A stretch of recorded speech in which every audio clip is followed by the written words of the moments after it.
Hello friends, welcome back. ये तो सभी को पता होगा कि ओ लेवल का सिलेबस चेंज हो चुका है, लेकिन सभी को शायद ये कंफर्म नहीं है कि सिलेबस चेंज हुआ है उसमें से हमें तैयार क्या करना है, यानी किस पोर्शन को कितना ज़्यादा तैयार करना है, जिसमें से सबसे मेन टॉपिक है एमएस ऑफिस वाला पोर्शन।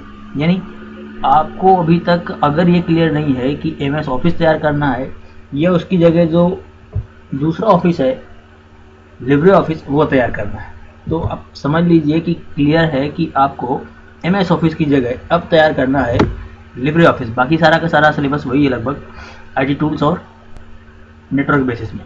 तो नेटवर्क बेसिस आपको पूरा तैयारी करना है, इसके बाद आपको फंडामेंटल और बाकी चीज़ें भी तैयार करनी है। लेकिन जो एमएस ऑफिस है उसकी जगह आपको अब लिब्रे ऑफिस तैयार करना है। देखिए, बहुत सारे ऑफिस के ऐसे पैकेज अवेलेबल हैं जो ऑफिस में काम आते हैं, वर्क में लाए जाते हैं।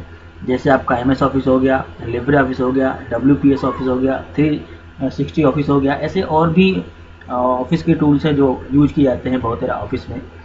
लेकिन इनमें क्या खास बात है, सबसे ज़्यादा यूज होता है एमएस ऑफिस और लिब्रे ऑफिस। ठीक है, तो एमएस ऑफिस आपका एक क्लोज सोर्स प्रोग्राम है, जबकि लिब्रे ऑफिस आपका ओपन सोर्स प्रोग्राम है। इन दोनों के बारे में हम और भी डिटेल में जानेंगे। आपको ये भी बताएंगे कि पढ़ना कैसे है, क्या क्या तैयार करना है, खास क्यों है, दोनों में डिफरेंट क्या है। इसके बाद आपको ज़रूरत होने पे हम इसकी पीडीएफ, लिब्रे ऑफिस की पीडीएफ लिंक भी इसी में दे रहे हैं। इस वीडियो के डिस्क्रिप्शन में आपको पीडीएफ लिंक मिल जाएगी, वहाँ से आप लोड करके पूरा लिब्रे ऑफिस भी कंप्लीट कर सकते हैं विद शॉर्टकट। ज़्यादा तो डिफरेंट नहीं है एमएस ऑफिस और लिब्रे ऑफिस में, लेकिन फिर भी काफ़ी कुछ तो चेंजेज है ही। तो देखते हैं क्या क्या डिफरेंस है दोनों में। तो सबसे पहले हम समझते हैं एमएस ऑफिस के बारे में। एमएस ऑफिस दरअसल ये सभी को पता होगा कि माइक्रोसॉफ्ट द्वारा डेवलप किया गया है। तो ये है माइक्रोसॉफ्ट का एक पैकेज जो जारी हुआ था 19 नवंबर 1990 में। ठीक है, यानी आज से लगभग 29 साल हो गए। इसके बाद ये इसका जो वर्जन्स है वो आने शुरू हुए और अब तक 2016 तक के इसके वर्जन आ चुके हैं। प्रोग्रामिंग इसमें की गई है C++ में, यानी इस सॉफ्टवेयर को डेवलप किया गया है C++ के जरिए। और ज़्यादातर ये विंडोज़ ऑपरेटिंग सिस्टम में ही चलता है, यानी मोस्टली जो लोग यूज करते हैं वो विंडोज़ का ही ऑपरेटिंग सिस्टम है। ऐसा नहीं है कि आप दूसरे ऑपरेटिंग सिस्टम में चला नहीं सकते, लेकिन ज़्यादातर जो यूज होता है वो माइक्रोसॉफ्ट के विंडोज़ वगैरह में, 7 में, 10 में, 8 में, ऐसे सभी में यूज होता है। दूसरी तरफ देखते हैं Libre office. Libre office developer है जिसका डॉक्यूमेंट फाउंडेशन, यानी डॉक्यूमेंट फाउंडेशन की तरफ से इसे डेवलप किया गया था और अब तक इसे रिलीज किया, यानी पहली बार जो रिलीज किया गया था 25 जनवरी 2011 को, यानी लगभग आज से 9 साल हो गए इसको रिलीज किए हुए। और जो लेटेस्ट रिलीज है इसकी 6.3.6, ये जो है लेटेस्ट वर्जन आ चुका है 11 अप्रैल से। 20 में अब ये वर्जन चल रहा है और इसे बनाया गया है, रिटर्न किया गया है, लिखा गया है C++, XML और जावा टाइप की लैंग्वेज। ठीक है, इन तीनों लैंग्वेज का इस्तेमाल करके इसे लिखा गया है। ऑपरेटिंग सिस्टम, ये किसी भी ऑपरेटिंग सिस्टम जो कि ओपन सोर्स है, तो बहुत सारे ऑपरेटिंग सिस्टम में ये वर्क करता है। जैसे लाइनेक्स है तो लाइनेक्स के साथ ये बाय डिफ़ॉल्ट ही आता है। लाइनेक्स उबुंटू वगैरह अगर आप यूज करें तो उबुंटू वगैरह में लिब्रे ऑफिस का एक वर्जन जरूर आपको मिलता है बाय डिफ़ॉल्ट। और इसके बाद आप विंडोज़ में, जैसे हम अभी आपको दिखाएंगे, तो ये विंडोज़ ही हम यूज़ कर रहे हैं, लेकिन हम विंडोज़ में भी इसको चला रहे हैं। XP, Vista, Mac OS, Android OS, किसी में भी आप, ऐसे बहुत सारे प्लेटफॉर्म है जहाँ पर ये चलता है। ठीक है, ओपन एस भी है, आईबीको है, सोलारी है, ऐसे कई सारे वर्जन है जहाँ पर आप ऑपरेटिंग सिस्टम में यूज कर पाएंगे। दूसरा प्लेटफॉर्म यहाँ पर बहुत टाइप की मशीनों में भी ये सपोर्ट करता है, चाहे वो 86 बिट ऑपरेटिंग सिस्टम हो या 64 बिट ऑपरेटिंग सिस्टम हो या फिर 32 बिट ऑपरेटिंग सिस्टम हो, चाहे वो पावर पीसी हो या पीपीसीएल पीसी हो, पीएसपी एमसीपीएस पीसी हो, ऐसे बहुत सारे पीसी में ये वर्क करता है। ठीक है, इसके बावजूद ये जो है बिल्कुल स्टैंडर्ड इसका ये है कि ओपन है, बिल्कुल ओपन है, फुली ओपन है।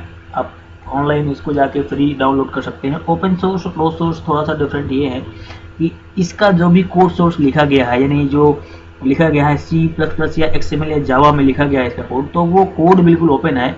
जबकि माइक्रोसॉफ्ट द्वारा ये कोड ओपन नहीं किया गया है जो C++ में लिखा गया है, इसीलिए वो माइक्रोसॉफ्ट उसको क्या करता है, चार्ज करता है, पैसे लेता है आपको सॉफ्टवेयर के, लेकिन ये आपका बिल्कुल फ्री है। ठीक है, जबकि आपका लिब्रे ऑफिस अभी तक 115 भाषाओं में अवेलेबल है। 115 भाषाएं जिसमें आप सपोर्ट करती हैं, इस पर आप काम कर सकते हैं। ठीक है, अगला देखते हैं। इसको डिफरेंस में से हम समझते हैं कि नेक्स्ट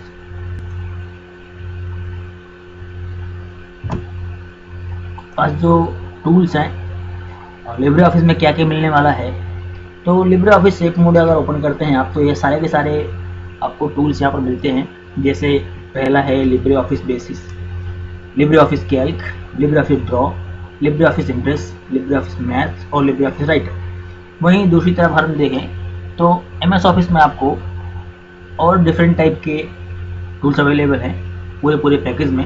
जैसे माइक्रोसॉफ्ट एक्सेस हो गया, एक्सेल हो गया, ग्रूव हो गया, इन्फोपैथ हो गया, वन नोट हो गया, आउटलुक हो गया, पावर पॉइंट हो गया, पब्लिशर हो गया, वर्ड हो गया, और भी ऑफिस टूल्स उसमें अवेलेबल हैं, जैसे पिक्चर मैनेजर वगैरह है। ऐसे टूल भी इसमें अवेलेबल है। तो दोनों अपनी अपनी जगह वर्क करने में के लिहाज से बेहतर है। यहाँ पर आप देख सकते हैं ज़्यादा टूल्स अवेलेबल हैं, जबकि लिब्रे ऑफिस में कम टूल्स अवेलेबल हैं, लेकिन वर्क उसमें भी बहुत ज़्यादा होता है।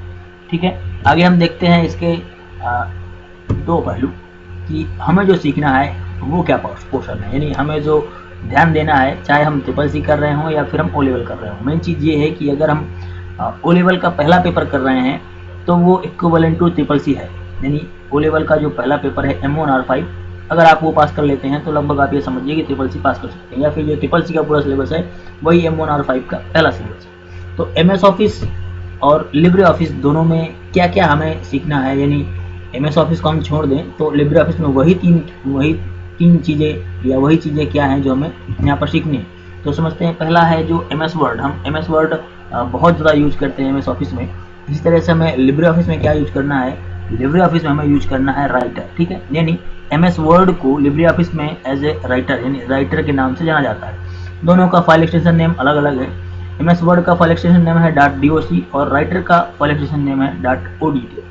ठीक है, इसके बाद दूसरा जो टूल है हमें यूज करना है ज़्यादा, वो MS एक्सेल यूज होता है। इसका फाइल एक्सटेंशन नेम .xls होता है, और यहाँ पर हमें इसकी जगह मिलता है कैल्क, यानी लिब्रे ऑफिस में हमें कैल्क के नाम से ये सॉफ्टवेयर मिलेगा। इसका फाइल एक्सटेंशन नेम .ods। देखिए एक नंबर में ही ऐसे क्वेश्चन बहुत से आते हैं कि इसका फाइल एक्सटेंशन नेम क्या है, इसका फाइल एक्सटेंशन नेम क्या है। तो ये बहुत जरूरी है, आपको सबसे पहले यही जान लेना जरूरी है कि किसको क्या बोलते हैं। ठीक, तो MS एक्सेल को यहाँ पर कैल्क के रूप में आप यूज करेंगे, कैल्क बोलते हैं। तीसरा जो मोस्ट इंपॉर्टेंट टूल है, बहुत ज़्यादा यूज किया जाता है, वो है पावर पॉइंट, यानी माइक्रोसॉफ्ट हम लोग इसे पावर पॉइंट बोलते हैं, और इसका फाइल एक्सटेंशन नेम होता है .ppt। अब हम उसे यूज करेंगे लिब्रे ऑफिस में, और उसे बोलते हैं इम्प्रेस, यानी .odp। ठीक है, तो ये तीन बहुत इंपॉर्टेंट टूल हैं, चाहे हम MS ऑफिस में वर्क करें या लिब्रे ऑफिस में वर्क करें या किसी दूसरे ऑफिस में वर्क करें। तो ये तीन टूल तो बहुत ज़्यादा इंपॉर्टेंट है, बहुत ज़्यादा पूछे जाते हैं, काम में आते हैं, और हमें काम करने के लिए लिहाज से भी जरूरी है। तो ये तीन ही टूल हैं जो ज़्यादा हमें इम्प्रेस कर रहे हैं काम के लिए और वर्क के हिसाब से। तो हमें ये तीन टूल बेहतर तरीके से आने चाहिए। अब इस पेपर के लिए जो हमें M1R5 का पेपर देना है, तो राइटर, कैल्क और इम्प्रेस, ये तीनों को हमें बहुत अच्छे से समझना होगा। अब थोड़ा सा बात कर लेते हैं कि हम इतना सेवली कैसे कर सकते हैं कि ये चीज़ लिब्रे ऑफिस ही आना है। तो हम थोड़ा सा नज़र डालते हैं सिलेबस में, ठीक है, जो नॉलेज द्वारा जारी किया गया है। पहले जो सिलेबस हम आपको दिखा रहे हैं वो CCC का है। तो CCC में दरअसल ऐसा कहीं भी नहीं लिखा हुआ है कि लिब्रे ऑफिस आना है, लेकिन पूरा का पूरा सिलेबस लिब्रे ऑफिस से आता है। तो यहाँ पर जो लिखा हुआ है वो क्या है, हम दिखाते हैं आपको। यहाँ पर सीधे लिखा हुआ है वर्ड प्रोसेसिंग वगैरह, ठीक है, ऐसे ही लिख के आ रहा है जिसके CCC के सिलेबस में। और यही चीज़ें अब हम आपको दिखाते हैं O लेवल के सिलेबस में। ठीक है, अगर यहाँ से जो नोट करने वाली बात है वो ये है कि हम अगर नोट करें यहाँ पर, तो यहाँ पर लिखा हुआ है कुछ title bar, menu bar, tool bar and side bar. ठीक है, तो टूल बार जैसे ऑप्शन अब MS ऑफिस में नहीं है, यानी उन सबको चेंज किया गया है। और यहाँ पर साइड बार, ये ऑप्शन तो बिल्कुल भी नहीं है, MS ऑफिस में मिलता है। इसलिए साइड बार तो सिर्फ लिब्रे ऑफिस में ही होता है। तो यहाँ से आप समझ सकते हैं कि आपको लिब्रे ऑफिस के ही पूरे पैकेज तैयार करने हैं। अब दूसरी तरफ हम देखते हैं O लेवल को, इसी बारे में O लेवल का सिलेबस देखते हैं। ठीक है, ये O लेवल का सिलेबस है डिवीजन 5 के अनुसार जो NARET ने जारी किया हुआ है। तो यहाँ पर सभी ने तो पढ़ा ही होगा कि क्या क्या आना है, लेकिन इसके साथ साथ हमें जो चेक करना है वो ये कि जो MS ऑफिस है उसकी जगह क्या लिब्रे ऑफिस पढ़ना ज़रूरी है कि नहीं। ठीक है, information technology and network basis, यहाँ पर हम जाएंगे आगे। फिलहाल यहाँ पर यही चीज़ लिखी होगी कि MS वर्ड या वर्ड प्रोसेसिंग ही लिखा होगा। मॉड्यूल्स का नाम यहाँ पर दिखा रहा है, और हम और आगे जाएंगे तो सिंपली यहाँ पर आगे जाके हमें मिलेगा, ठीक है, रीडिंग वगैरह दिखा रहा है यहाँ पर कितना क्या होना चाहिए। इसके बाद आपको IT टूल इंफॉर्मेशन सिस्टम और आगे जाते हैं। यहाँ से आपको थोड़ा सा शॉर्ट में समझाया गया है कि क्या क्या आपको जाना है। इंट्रोडक्शन टू कंप्यूटर हो गया, इसके बाद आपको इंट्रोडक्शन टू ऑपरेटिंग सिस्टम सीखना है। इसके बाद ये आ रहा है वर्ड प्रोसेसिंग, ठीक है। तो वर्ड प्रोसेसिंग यहाँ पे लिखा हुआ है, यहाँ पर ये नहीं लिखा हुआ है कि MS ऑफिस आने वाला है, सेम वैसे ही CCC में वर्ड प्रोसेसिंग ही लिखा हुआ है, ठीक है। इसके हम और डिटेल वाले सिलेबस में जाएंगे तो हम देखेंगे जो CCC में मैच कर रहा था वो यहाँ भी मैच करेगा, ठीक है। आगे हम जाते हैं और डिटेल सिलेबस है बिल्कुल, और वर्ड प्रोसेस, ठीक है। ये रहा वर्ड प्रोसेसिंग का डिटेल ये है, टाइटल बार, मेनू बार, टूल बार, साइड बार, ये मिलेगा, ठीक है। तो अब आप समझ सकते हैं कि साइड बार तो MS ऑफिस में नहीं होता है, ठीक है। बाकी की आप समझ भी लें कि बाकी चीज़ें MS ऑफिस में होती हैं, लेकिन साइड बार तो MS ऑफिस में नहीं होता। इसलिए ये तय है कि आपको तैयार करना है तो वो आप लिब्रे ऑफिस, ठीक है। तो इसका लिब्रे ऑफिस का हम पूरा डिटेल से जो सिलेबस है या फिर पूरा शॉर्टकट सहित हम पूरा का पूरा PDF आपको यहाँ पर प्रोवाइड करेंगे। थैंक यू, मिलते हैं नेक्स्ट वीडियो में।